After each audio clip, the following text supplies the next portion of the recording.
महाराष्ट्राचा। नमस्कार, मी सुद्धा संध्या लाईव्ह मध्ये आपल्या सगळ्यांचं स्वागत। सेकंडरी पतसंस्था सभासदांना आर्थिक सक्षम करण्यासाठी प्रयत्न करत आहेच, परंतु त्यांच्या पाल्यांनीही अथक परिश्रम घेऊन आपली आणि आपल्या आईवडिलांची पत समाजामध्ये उंचवावी यासाठी अथक परिश्रम करावे। हे करत असताना मृगजळासारखे भासणाऱ्या समाज माध्यमांपासून अलिप्त राहावे आणि आपले स्पित साध्य करावे। त्यासाठी सेकंडरी स्कूल एम्प्लॉईज पतसंस्था आपल्या सदैव पाठीशी आहे, असे मनोगत संस्थेचे अध्यक्ष डॉक्टर चंद्रकांत पाटील यांनी व्यक्त केले। एसएससी परीक्षा आणि इतर क्षेत्रामध्ये वैशिष्ट्यपूर्ण यश प्राप्त केलेल्या पतसंस्थेच्या सभासदांच्या पाल्यांचा गुणगौरव सोहळा पुणे येथील पुणे जिल्हा सहकारी बँकेच्या सभागृहात संपन्न झाला। यावेळी कार्यक्रमाचे अध्यक्ष चंद्रकांत पाटील बोलत होते। या कार्यक्रमाचे प्रमुख पाहुणे महाराष्ट्र राज्य मुख्याध्यापक महामंडळाचे सचिव, राष्ट्रपती पुरस्कार प्राप्त आदर्श प्राचार्य नंदकुमार सागर यांनी सांगितले की सेकंडरी पतसंस्था ही खऱ्या अर्थाने सभासदांचे हित जोपासणारी संस्था आहे। सभासदांच्या प्रगतीसाठी प्रयत्न करतेच, त्याशिवाय सभासदांच्या आरोग्याची काळजी घेत मेडिक्लेम सारखी पॉलिसी एखाद्या कर्जदार सभासदांचे निधन झाले तर संपूर्ण कर्जमुक्त करते। त्यामुळे सभासदांनी आर्थिक चिंता न करता भारताला उज्ज्वल करण्यासाठी आपल्या पाल्यांना ज्ञानातून सक्षम बनवावे। डॉक्टर APJ अब्दुल कलाम यांच्यासारखे भारत मातेच्या गळ्यातील सुवर्ण हार बनावे। पाल्यांनी आपले ध्येय साध्य करताना मोबाईल पासून दूर राहावं असे सांगितले। या कार्यक्रमासाठी संस्थेचे उपाध्यक्ष सुधाकर जगदाळे, सहसचिव सतीश माने, तज्ञ संचालक गुलाबराव गवळे, संचालक सचिन नलावडे, सौ वनिता भोसले, पुणे विभागाचे पालक संचालक तुकाराम बेनके, कुंडलिक मेमाणे, रामदास थिटे, राजू आढळराव, दिलीप थोपटे, विठ्ठल ठोंबरे, अनिल वळसे, बाळासाहेब चव्हाण, वसंतराव ताकवले उपस्थित होते। कार्यक्रमाचे प्रास्ताविक सुधाकर जगदाळे यांनी केले। सूत्रसंचालन जितेंद्र देवकर यांनी केले, तर आभार संचालक तुकाराम बेनके यांनी मानले। या कार्यक्रमासाठी पुणे, शिक्रापूर, पिंपरी, सासवड, लोणावळा शाखेचे सभासद उपस्थित होते। संध्या लाईव्हसाठी प्रतिनिधी दिलीप थोपटे। अनेक लोकांना प्रश्न निर्माण होतात की ठेवी कुठे ठेवावेत। सेकंडरी पतसंस्थेमध्ये सुद्धा एवढ्या मोठ्या प्रमाणात ठेवी ठेवल्या जातात, या सुद्धा अतिशय विश्वासाची गोष्ट आहे आणि विश्वासावर चालणारी या अर्थवाहिनी ही सोपी गोष्ट नाही। रिझर्व्ह बँक असेल किंवा अनेक सर्व बँकेचा विचार करता आपल्याला सर्व नियमांनी पुढे जावं लागतं। या सगळ्या गोष्टी करताना प्रत्येक गोष्ट बारकाईने पाहण्यासाठी चंद्रकांत पाटील अतिशय सज्ज असतात। अतिशय उत्तम पद्धतीने त्यांचं प्रशासन आहे याची जाणीव आपल्याला कळते। त्यामुळं प्रत्येक गोष्ट पाहताना बारकाईने आपण पाहावं, या दृष्टिकोनातून चंद्रकांत पाटील सर काम करतात। मेडिक्लेमच्या बाबतीत त्यांनी जो घेतलेला निर्णय अतिशय अनेक लोकांना तेवढाच तो स्मरणीय ठरला की बाबा ज्या वेळेस आपण एखादं शासकीय बिल आपल्याला मिळतं, आम्हाला 100% अनुदानित असणाऱ्या पाटील सर सगळ्या लोकांना ते मिळत होतं शासनाकडून, पण त्यालाही वर्ष लागायचं। पण जे टप्प्यावरची लोक होती 20, 40, 60, 80 या टप्प्यावरच्या लोकांना कसलाही शासनाचा फायदा होत नव्हता आणि मेडिक्लेमच्या माध्यमातून 3 लाख 5 लाख रुपये असतील ते आपल्याला वेळेत मिळावं लागले।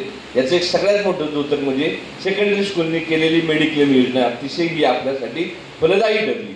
लोकांना मी बऱ्याच वेळा सांगितलं की मेडिक्लेम आपल्याकडून आपल्यापर्यंत येऊच नाही, आपले 15, 20,000, 19,000 रुपये जे जातील ते आपण लोकांच्या हितासाठी जाऊ द्यात, आपल्यापर्यंत मेडिक्लेमचा फायदा येता कामा नये, तरी सुद्धा ते आपण त्यात सहभागी व्हावं या दृष्टिकोनातून त्यांनी उत्तम पद्धतीने काम केलं। अनेक आपले लोक जे दुखावले, अडचणीच्या निर्माण झाल्या त्या ठिकाणी त्या मेडिक्लेमचा उपयोग झाला आणि महाराष्ट्रातील नव्हे भारतातील एकमेव अशी पतसंस्था आहे, एकमेव अशी बँकेला लाजवणारी काम करणारी ही संस्था आहे। त्याचं काम आहे की ज्या कोरोनाच्या काळामध्ये 411 सभासद आपले दगावले, त्याच्यानंतरही संख्या वाढली, साधारणतः 550-600 लोक आपले सभासद दगावले, काही त्यांच्या आजारांपणामुळे। पण ह्या सगळ्या गोष्टी काढल्यानंतर 30 कोटी माफ करणारी ही एकमेव पतसंस्था भारतात आहे। हे सहज शक्य नाही, म्हणजे ते सभासद दगावले तर ठीक आहे, त्याचं कुटुंब सफर झालं, पण जामीनदार सुद्धा तितकेच आपल्याला जामीनदार व्हायला तुम्ही पहा, रिझर्व्ह बँकेला, स्टेट बँकेला, महाराष्ट्र बँकेला, एखाद्या पतसंस्थेला आपल्याला जामीनदार राहू द्या आणि माणूस मरू द्या, मग बघा आपली परिस्थिती। मग परिस्थिती पाहिल्यानंतर कुठलाही वसुली अधिकारी या ठिकाणी आपल्याला सोडत नाही। हे चंद्रकांत पाटील सर त्यांच्या माध्यमातून सर्व टीमनी मोठा आपल्यासाठी घेतलेला हा विश्वास होता, जी सुरक्षा योजनेच्या माध्यमातून केलेलं काम होतं, हे सगळं आपल्याला कौतुकाला गोष्ट आहे। हे आपले आहेत म्हणून नाही, ते आपल्या जीवावरच सभासदांच्या सहभागातूनच ही उत्तम पद्धतीने ही संस्था काम करते याची जाणीव होती. सुवर्ण महोत्सव असेल, दरवर्षी पाल्य गौरव असेल, भेटवस्तू असतील, परदेश आपण पाहिला आता त्यांचं पर्यटनाचं असणाऱ्या योजना असतील, या सगळ्या सभासदांना आनंद देणाऱ्या गोष्टी, त्या गोष्टीमध्ये आपण सर्वांनी सहभागी व्हायचे. पाल्य गौरव हा अतिशय गौरवाची गोष्ट आहे. 10वी 12वीच्या विद्यार्थ्यांना त्याचं अतिशय चांगल्या पद्धतीने जाणीव होती की आपल्याला पुढे जायचं, मोठं व्हायचं. तिथे सरांनी सांगितल्याप्रमाणे आपण APJ अब्दुल कलाम माशेलकरांसारखी माणसं घडावी. भारत हा जगावर राज्य करण्यासाठी सुसज्ज झालेला आहे. पण विद्यार्थ्यांनी जीवनात काम करताना सेकंडरी सारख्या पतसंस्थेने निश्चित याचा विचार केला. कर्मवीरांच्या नावाने पुरस्कार दिला जातो. हा सुद्धा सर अतिशय बारकाईने पाहिलं जातं, फाईल तेवढ्याच बारकाईने पाहिलं जातं. आणि शिक्षकांना प्रोत्साहन देण्यासाठी ही सगळ्या गोष्टी आपण करत जातो. ज्या विद्यार्थ्यांनी आपल्या जीवनामध्ये घडताना लक्षात ठेवलं पाहिजे की आपल्याला प्रत्येक गोष्ट, आपण शाळा म्हणजे फक्त पाठांतर करून आपण परीक्षा देणे आणि आपला अभ्यास करणे नाही, तर आपलं करिअर चांगल्या पद्धतीचं निवडावं. जीवनामध्ये आपल्याला काय घडायचंय त्याचं उद्दिष्ट आपण 10वी पर्यंत तुम्ही ठरवलेलं असेल त्याप्रमाणे तुम्ही शाखा निवडलेल्या आहेत. शाखा निवडल्यानंतर सुद्धा आपल्याला अभ्यासाचं ठिकाण आपल्याला निवडायचे. बऱ्याच जणांना मी MPCच्या विद्यार्थ्यांचं एक सेंटरला व्हिजिट केली आणि ती मुलं म्हटली, सर आम्हाला 500 रुपये सेंटरला देणं लय अवघड आहे. म्हटलं काय अडचण आहे, तिथं सुविधा आहेत, AC आहे, तिथं टॉयलेटच्या सुविधा आहेत, पाण्याच्या सुविधा आहेत, पुस्तकं आहेत ग्रंथालयाची. आणि त्यांनी सगळ्यांनी तक्रारीचा सूर लावला. मी सगळ्या टेबलला फिरून आल्यानंतर पाहिलं तर प्रत्येक मुलाकडे 30,000 25,000 60,000 अँड्रॉइड मोबाईल आणि 500 रुपये फी द्यायला आपण करतो. 10वी 12वीच्या मुलांनी मोबाईल वापरू नका. मला मोबाईल दिसल्यानंतर सुद्धा जरा जाणीव होती की आपण तंत्रज्ञानाच्या AI च्या माध्यमातून पुढारलेलो आहोत, पुढे जाणार आहोत.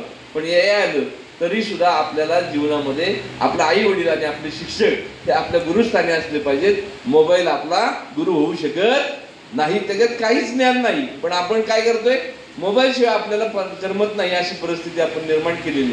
त्या गोष्टीला थोडासा थारा देऊ नका. आपल्या अभ्यासाला महत्त्व द्या. उत्तम पद्धतीच्या अभ्यासाची जागा निवडा. त्या जागा निवडल्यानंतर ध्येयापर्यंत पोहोचण्यासाठी अहोरात्र आपले कष्ट आपल्या अभ्यासामध्ये चिंतनामध्ये करा. त्या उत्तम पद्धतीने आपल्याला करत. पालकांचा सहभाग तेवढाच असला पाहिजे. मुलांवर दडपण नको. जगदाळे सरांची मुलगी डॉक्टर झाली तर आता माझी मुलगी डॉक्टरच झाली पाहिजे हे दडपण आपल्याला देऊन जमणार नाही. त्यांना निर्णय देता आला पाहिजे. मुलांनी तो विचार केला पाहिजे, मला जे आवडतं ते क्षेत्र तुम्ही निवडा.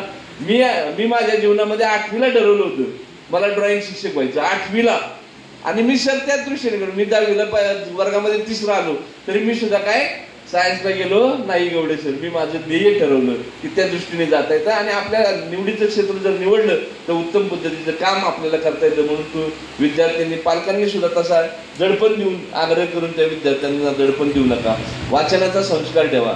मोबाईलच्या क्षेत्रामध्ये जरी आपण असलो, AIच्या क्षेत्रात असलो तरी पुस्तकं वर्तमानपत्र वाचा, ग्रंथालयाचा वापर करा. आपल्या जीवनामध्ये उत्तम पद्धतीचं काम तुम्हाला करता येईल असं मला नेहमी वाटतं. त्यामुळे मूल्य शिक्षण तितकंच महत्वाचे.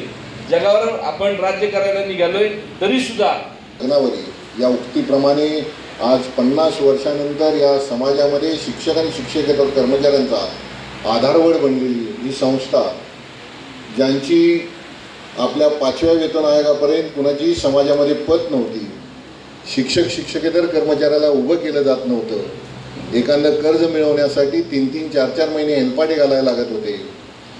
आणि त्यावेळेस त्या काळामध्ये या संस्थेने आर्थिक पाठबळ उभा करून दिलं शिक्षकांना. आता 6व्या वेतन आयोगानंतर सगळ्यांचं लक्ष आपल्याकडे लागलेलं आहे.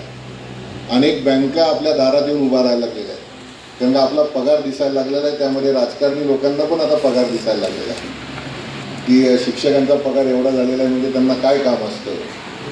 जर पाहिलं तर शिक्षकांचं काय आहे योगदान हे त्यांना निश्चितच अभ्यास करावा लागेल. कारण का एखादा डॉक्टर बिघडला तर एखाद्या पेशंटचं नुकसान होऊ शकतं, एखादा इंजिनियर बिघडला तर एखादा पूल पडू शकतो, पण एखादा शिक्षक बिघडला तर पूर्ण पिढी खराब होऊ शकते. कुठंतरी निश्चितच दाखवण्याची गरज आहे.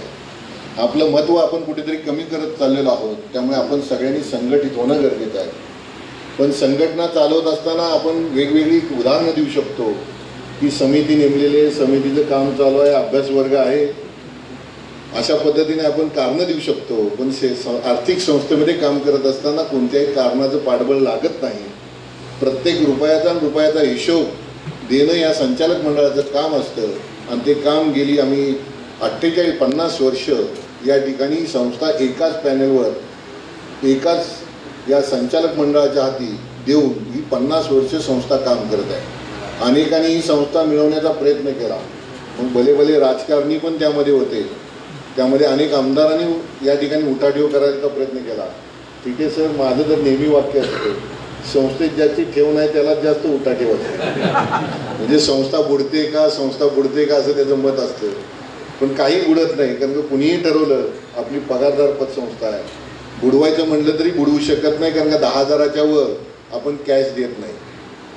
दुसरी गोष्ट, आमचे नातलग कोणी या ठिकाणी सभासद नाही आहे आणि त्यांना कोणत्याही प्रकारचं कर्ज दिलं जात नाही, त्यामुळे संस्था कोणीही बुडवू शकत नाही, एवढ्यात तुम्हाला ठाम मी सांगू शकतो। निश्चितच येणाऱ्या काळामध्ये उत्तरोत्तर प्रगती करेल एवढं सांगू शकतो। संचालक मंडळाचा मनोदय खूप चांगला आहे। गेल्या 10-12 वर्षाचा जर आलेख पाहिला तर तुम्हाला निश्चितच तो आलेख उंचावताना तुम्हाला दिसेल। आता वटवृक्ष असा झालेला आहे की तिची पायामुळे एवढी खपोल झालेली आहे की कुणीही तिला हलवू शकत नाही, डगमगू शकत नाही। आता उल्लेख केला कुणीतरी बिनविरोधचा, खरंच बिनविरोध होणं गरजेचं आहे। आपण सगळेजण बुद्धिमान व्यक्तिमत्व आहोत, बुद्धिजीवी वर्ग आहे आणि यामध्ये इलेक्शन होणं गरजच नाही आहे, कारण असं काही घटनाच नाही आहे की बाबा इलेक्शन लावावं आणि इगो ठेवा, इगो बाजूला ठेवा, कारण का ते गावच्या राजकारण आणि हे राजकारण वेगळं आहे। कारण का राजकारणामध्ये ईर्ष्या चढाओढ येते, गावामध्ये असेच पुढारी असतात, हिची जिरवायचे त्याची जिरवायचे म्हणत असतात, पण कधी स्वतःची जिरते हे कळत नाही। म्हणजे खरी गोष्ट आहे, राजकारणामध्ये आपण पाहतो पण आर्थिक संस्थेमध्ये आपला घामाचा 1-1 रुपया या ठिकाणी ठेवलेला आहे। आपला शिक्षक वर्ग कोणतेही 2 नंबरचं काम करत नाही आहे, त्यामुळे आपल्या घरात येणाऱ्या महिन्याला पगार जो आहे तो पगारातली पुंजी थोडी करून आपली साठवणूक करत असतो आणि येणाऱ्या भविष्यातील काळासाठी तर तिची संजीवनी म्हणून या ठिकाणी ठेव रूपात ठेवत असतो आणि ती ठेव आम्ही कर्ज स्वरूपात एखाद्या शिक्षक आणि शिक्षकेतर कर्मचाऱ्याला अडीनडीच्या काळामध्ये देत असतो। ताज्या आणि महत्त्वपूर्ण बातम्या पाहण्यासाठी आजच आमच्या संध्या लाईव्ह न्यूज चॅनलला यूट्यूबवर सबस्क्राईब करा आणि बेल आयकॉन प्रेस करा।